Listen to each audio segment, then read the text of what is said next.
What we do here is very innovative. I think we are at the international cutting edge, and it's definitely a great place to be. We are bringing academics and industry together under the same roof. We share resources, we share expertise, which inevitably has to accelerate innovation. You can actually bring your R&D people into this building. You pay us a fee, but then you have access to all this expensive equipment. And if you find that was the wrong piece of equipment, you just go and find another one. And you haven't lost any big money that you spend on buying the wrong equipment. So this may be mass spectrometers, this may be DNA sequencers, this may be electron microscopes, things like this. We're running a business. I mean, the companies that are here have to pay co-location fees. The business probably breaks even. I don't think we're making a huge profit, but that's not the idea. The idea is to support the New Zealand R&D structure. R&D stands for research and development, and it's really the engine of, a modern country, because innovation is what supports the industry. It leads to high value added products that we can sell, and this is what generates the revenue that the country needs to afford the lifestyle that we quite like.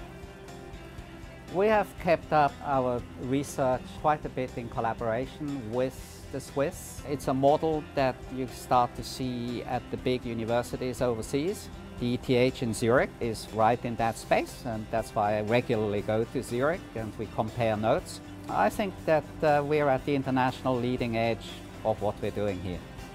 I grew up in Basel. I did all the schooling in Basel, did my undergraduate degree at the ETH in Zurich, followed by a PhD in Basel. We came here in 1978 just because scientists go and do postdoctoral work overseas. We really like New Zealand. It's got a very mild climate. I sometimes say, why suffer 6 months of cold for 1 week of skiing? Here I have a Mediterranean climate. I can hop on a plane to Queenstown, I can ski for a week and come back and it's warm again. Our family is a little bit like collecting stamps. We do have 3 sons. The first one was born in Switzerland, the second one in San Francisco, and the third one in Auckland. So we are a very international family.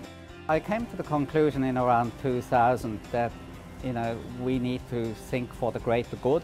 I became then the director of the School of the Biological Sciences. During that time I created the idea with colleagues to build an institute where we can bring the industry into the academic building.